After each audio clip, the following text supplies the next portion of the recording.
NDA सरकारची आज अग्निपरीक्षा. वक्फ board विधेयक आज संसदेत सादर होणार. लोकसभेत गदारोळ होण्याची शक्यता.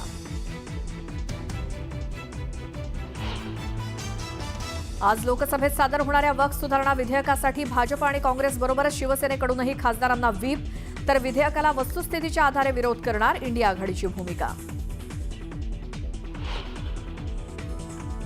उद्धव ठाकरेंचा पक्ष बाळासाहेबांचे विचार राखणार की राहुल गांधींच्या पावलावर पाऊल ठेवून तुष्टीकरण करत राहणार. वक्फ सुधारणा विधेयकाच्या मुद्द्यावरनं फडणवीसांचा ठाकरेंना खोचक सवाल.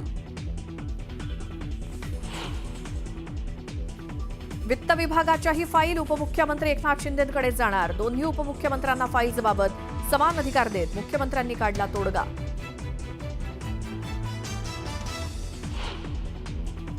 पालकमंत्री अजित पवार आज बीड दौऱ्यावर. मात्र प्रकृतीच्या कारणास्तव धनंजय मुंडे मुंबईत असल्यामुळे अजितदादांच्या दौऱ्यावेळी उपस्थित राहणार नसल्याची माहिती. त्र्यंबकेश्वरमध्ये चारा विकणाऱ्या महिलांकडून भाविकांची भरदिवसा लूट. एका जोडीऐवजी 20 जोड्या देत पर्यटकांवर दादागिरी करत लूट करत असल्याचा प्रकार उघड. बातमीनंतर पोलिसांच्या कारवाईचं आश्वासन.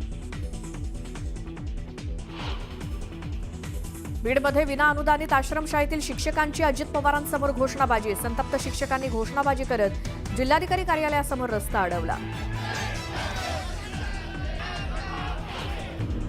राज्याला आज आणि उद्या पावसाचा अलर्ट. राज्यात 12 जिल्ह्यांना पावसाचा ऑरेंज अलर्ट तर उद्या येलो अलर्ट असल्यामुळे शेतकऱ्यांच्या चिंतेत वाढ.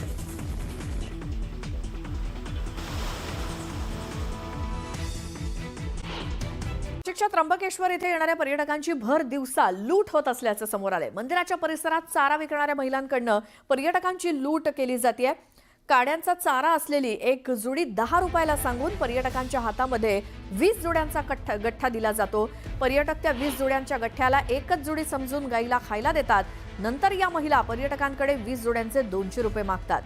आपली फसवणूक झाली आहे हे लक्षात आल्यानंतर पर्यटक आणि चारा विकणाऱ्या महिलांमध्ये वाद होतात आणि यावेळी महिला दादागिरी करत पैसे वसूल करतात. लुटारू महिलांच्या दादागिरीचा न्यूज 18 लोकमतनं पर्दाफाश केलाय. दरम्यान पर्यटकांच्या स्वदेशी आणि भावनांशी खेळत कोणी लूटमार करत असेल तर त्यांच्यावरती कठोर कारवाई केली जाईल अशी माहिती पोलिसांकडून देण्यात आली आहे.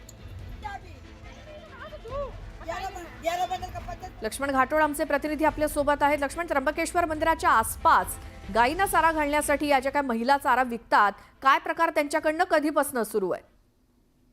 खरं तर 12 ज्योतिर्लिंगांपैकी एक महत्वाचं ज्योतिर्लिंग म्हणून त्र्यंबकेश्वरची ओळख आहे आणि या त्र्यंबकेश्वरच्या ज्योतिर्लिंगाच्या दर्शनासाठी देशभरातले पर्यटक जे आहेत ते मंदिरात येत असतात. मात्र या मंदिरात येणाऱ्या पर्यटकांची कशा पद्धतीने लूट केली जाते त्याचा हा प्रत्यय काही पर्यटकांना येतोय.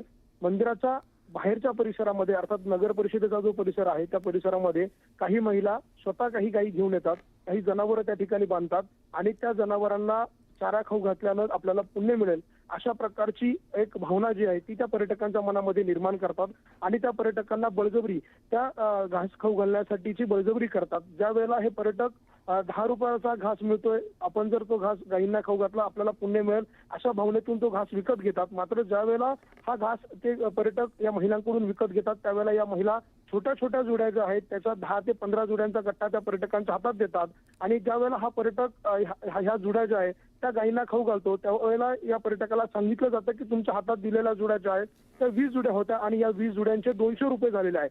त्यावेळेला ही घटना पर्यटकाच्या लक्षात येते की आपल्याला 10 रुपये सांगितले आणि आपल्याकडनं आता 200 रुपये उकळले जातात. तेव्हा त्याच्या लक्षात येतं की आपली या सगळ्या प्रकरणामध्ये फसवणूक झाली आहे, लूट झाली आहे. त्यावेळेला संबंधित पर्यटक या महिलांना जाब विचारतो त्यावेळेला या सगळ्या महिला घोळका करून त्या पर्यटकाच्या अंगावरती येतात, त्याला दादागिरी करतात आणि दादागिरी करून त्या पर्यटकाकडनं ते 200 रुपये उकळतात, 150 रुपये उकळतात. अशा प्रकारचा हा सगळा लुटारूंचा धंदा जो आहे तो त्र्यंबकेश्वर मंदिराच्या परिसरामध्ये राजरोसपणे सुरू आहे.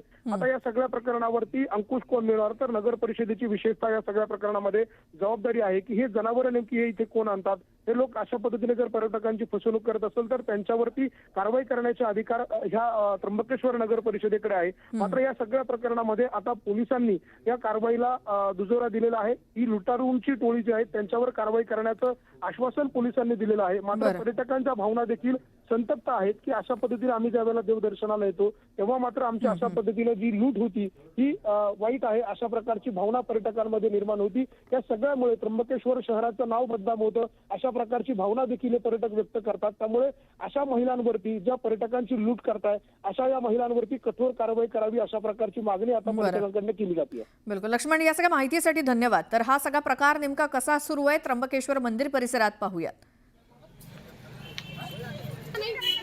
बाहरी इंसान समझता है नहीं समझाने का।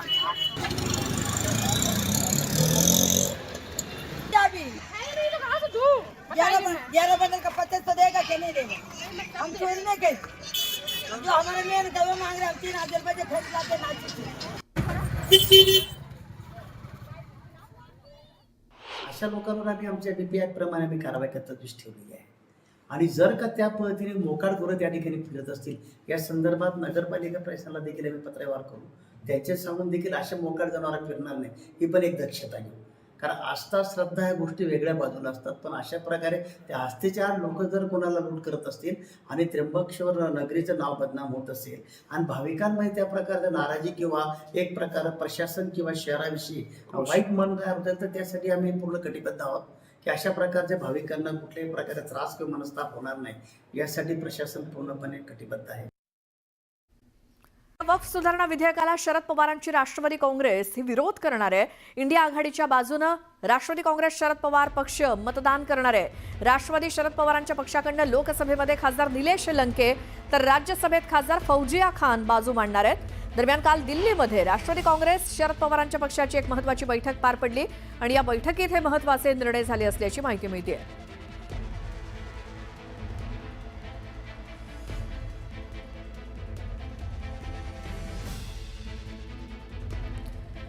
तर आज राष्ट्रवादी शरद पवार पक्षाकडनं लोकसभेत आणि राज्यसभेमध्ये बाजू मांडली जाणार आहे. काल झालेल्या बैठकीमध्ये कोण कोण कुठे कुठे कशी बाजू मांडणार या संदर्भातले निर्णय झालेत, त्याबद्दल माहिती घेऊयात. आमच्या प्रतिनिधी प्रणाली कापसे आपल्या सोबत आहेत. प्रणाली, काल या संदर्भामध्ये खासदार सुप्रिया सुळे यांनी मत व्यक्त केलेलं आहे की वक्फ सुधारणा विधेयक जे आज संसदेत मांडलं जाणार आहे, या विधेयकामध्ये इंडिया आघाडी जी आहे ती एकत्रित राहील आणि राष्ट्रवादी हा जो पक्ष आहे, राष्ट्रवादी शरदचंद्र पवार पक्ष, हा इंडिया आघाडीच्या बाजूने राहील.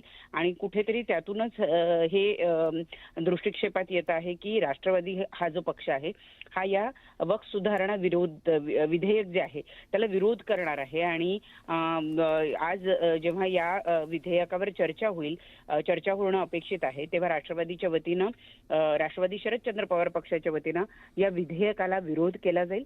कुठेतरी जाणीवपूर्वक एका समुदायावर च्या हक्कांवर हे अतिक्रमण असल्याची प्रतिक्रिया ही यापूर्वी अनेक वेळा सुप्रिया सुळे यांनी व्यक्त केलेली होती. आणि आता पक्षाच्या संसदेतल्या नेत्या या नात्यानं त्यांनी कालच हे स्पष्ट केलेलं आहे की इंडिया आघाडीच्या बाजूनं राष्ट्रवादी शरदचंद्र पवार पक्ष राहील आणि त्यामुळे वक्फ सुधारणा विधेयक जे आज संसदेत मांडलं जाणार आहे त्याला राष्ट्रवादी शरदचंद्र पवार पक्षाचा विरोध असेल, हे यातून स्पष्ट होत आहे. बिलकुल प्रणाली, धन्यवाद या सगळ्या माहितीसाठी. तर वक्फ सुधारणा विधेयकाला लोकसभेमध्ये उबाटा शिवसेना विरोध करणारे या विधेयकाचा हिंदुत्वाशी संबंध नाही असं उबाटा खासदार संजय राऊतांनी स्पष्टपणे सांगितलं. हिंदू आणि मुस्लिम यांच्यामध्ये दंगल होऊन दुफळी माजावी अशी सरकारची भूमिका असल्याचा आरोप राऊतांनी केला. आमची भूमिका उद्धव ठाकरे यांनी मान्य केली असून ती आमच्या खासदारांना सांगितल्याचं राऊतांनी स्पष्ट केलं. तर वक्फ बोर्डाच्या जमिनी उद्योगपतींना देण्यासाठी हे विधेयक आणलं जात असल्याचा आरोप राऊतांनी केला. देवेंद्र फडणवीस यांनी आम्हाला बाळासाहेब ठाकरे हिंदू हृदय सम्राट आणि शिवसेना शिकवू नये आणि हिंदुत्व अजिबात शिकवू नये. भारतीय जनता पक्षाला, मी देवेंद्र फडणवीस यांचं नाव, भारतीय जनता पक्षाला मिशा फुटल्या नव्हत्या तेव्हापासून आम्ही हिंदुत्वाच्या मिशेला पेळ देत फिरतो या देशात. आम्हाला त्यांनी हिंदुत्व अजिबात शिकवू नये आणि वक्फच्या बिलाचा आणि हिंदुत्वाचा काही संबंध नाही.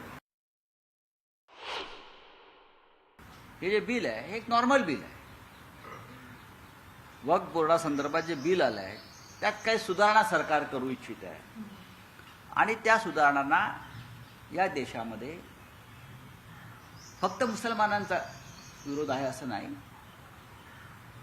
माझ्या माहितीप्रमाणे राष्ट्रीय स्वयंसेवक संघाचाही तसा पूर्ण पाठिंबा नाही या बिलाला.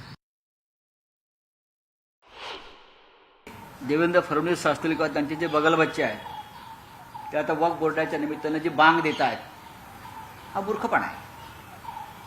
हिंदुत्वाच्या ठिकाणी आहे आणि अशा प्रकारची बिलं त्या ठिकाणी. आणि वक्फ बोर्डाचा जो विषय आहे बिलाचा हा त्यांच्या लाखो कोटी रुपयांच्या प्रॉपर्ट्या जमिनींसंदर्भातला विषय.